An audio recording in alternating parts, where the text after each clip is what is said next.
Devil voices and vicious, dark, swirling entities. The personal experience of Randy. In this one house we lived in for a while, we were troubled by entities that seemed set upon us by a curse of black magic. From time to time, we would see a hooded figure moving about the house. Once, my daughter Cindy saw the figure with its cowl down and around its shoulders. It appeared to be the image of an older man with thinning white hair on the sides and bald at the top.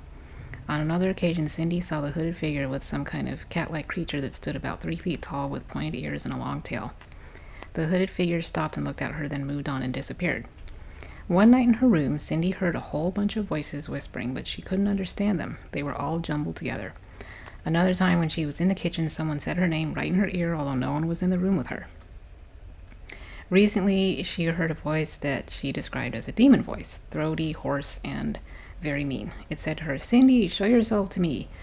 She could pinpoint the exact location the voice had come from. It unnerved her so much that she fled her room and wouldn't sleep until the sun came up. So far, that's the last encounter that she's had. I've only seen the hooded figure that bothered Cindy once. The creature that bothered me was a black floating swirling mass about 4 feet high and 3 feet wide and could change shape. I only saw it about 4 times, but I would wake up sometimes and feel it tingling on my sitting on my chest, choking me. I actually felt like it when I grabbed it and threw it off of me. When I got out of bed to confront it, it disappeared into a wall. One night about 2 in the morning, something hit the wall with such force that it knocked all the pictures off the dresser and cracked the dresser mirror.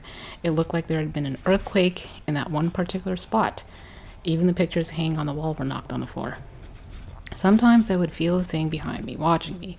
It always attacked at the most vulnerable times, but I always confronted it. I wasn't afraid of it, but we decided to move after a month or so to keep all of our furniture from being smashed to pieces by the thing.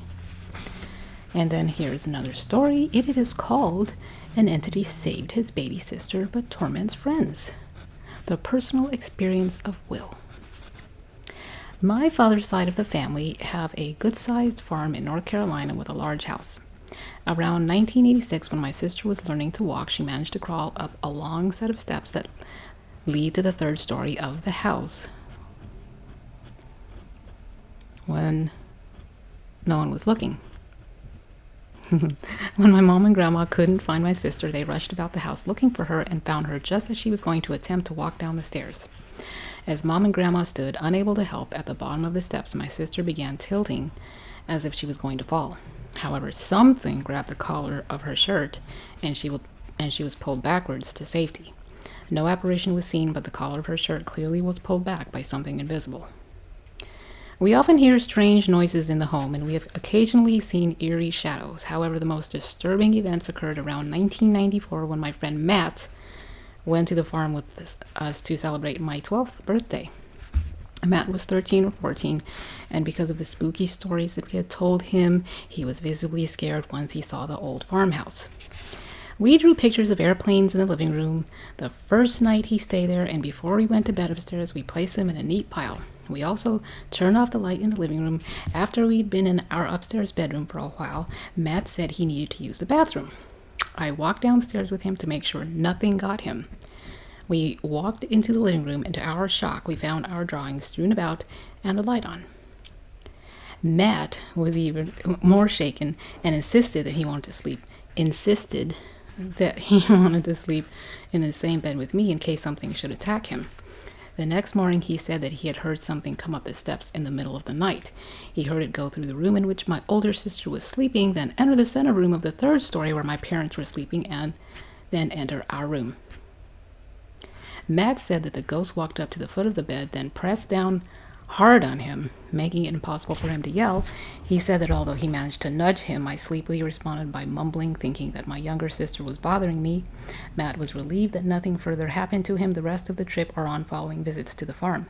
However, one of my other friends once came with us to the farm and became so frightened upon entering an upstairs room that he shook visibly for hours on end and was unable to sleep. He wouldn't even let us turn out the lights until 1 o'clock a.m. As before, though, everything was normal on the 2nd night of the visit. So here's another part, because there are several parts with little short stories in here. And this part is called Spirit Parasites That Possessed. After careful consideration of nasty entities that attack people such as those presented in Chapter 4, perhaps we are now ready to face the grim possibility that there are some spirits beings that have been agents. Let's bring that back. After a careful consideration of nasty entities that attack people, such as those presented in Chapter 4, perhaps we are now ready to face the grim possibility that there are some spirit beings that have become agents of evil and wish to possess the bodies of the living.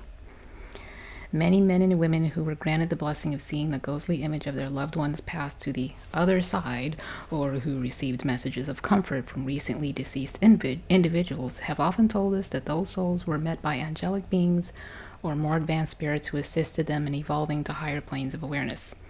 As these souls progressed, all of their ties to their prior physical existence faded into irrelevance. Sensual memories of their previous material life were forgotten. But on occasion it seems that something goes wrong on a soul's evolution into the light. If individuals have spent their entire lives on earth in pursuit of sensual pleasures, their psychic soul personalities may experience the same hedonistic drives after death.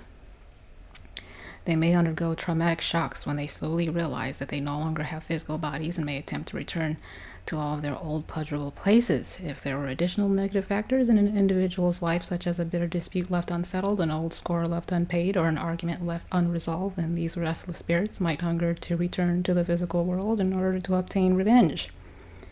Hedonistic or vengeful discarnate spirits refuse to allow the natural order of spiritual progression and their evolution to higher levels of awareness to ease their desires, pain, and anger.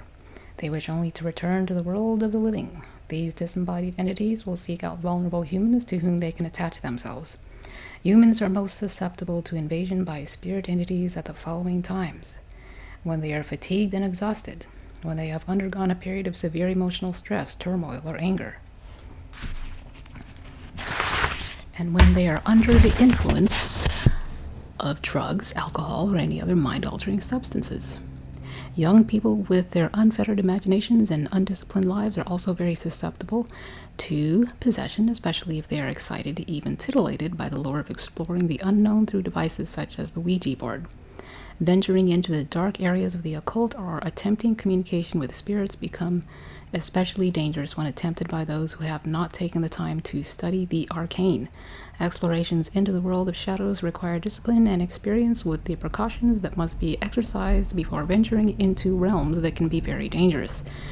If undisciplined, untutored people should be under the influence of drugs or alcohol when they are trying to make contact with the spirit world, the result may be temporary or extensive possession by a spirit entity who enthusiastically takes advantage of the psychic doorway that has been unknowingly opened by the unprepared. In addition to spirits of the dead that take over the minds and bodies of people who are emotionally or physically weak, there also appear to be discarnate entities that have never been human but who strongly desire to occupy the body of a man or a woman. Non-human entities want to feel the emotions and sensual expressions that are unique to the human experience. These beings very often identify themselves as agents of evil. Traditionally, they have been called demons. I choose to label them as spirit parasites, non-psychical beings. This time it's physical. Non-physical beings from other dimensions of reality that have the ability to seize the controlling mechanism of a host body, undermine the victim's will, and direct the enslaved human to perform harmful acts against himself and others. Yes, happy Saturday. Best day of the week. And a lot of people even like the way the word Saturday looks. Have you heard?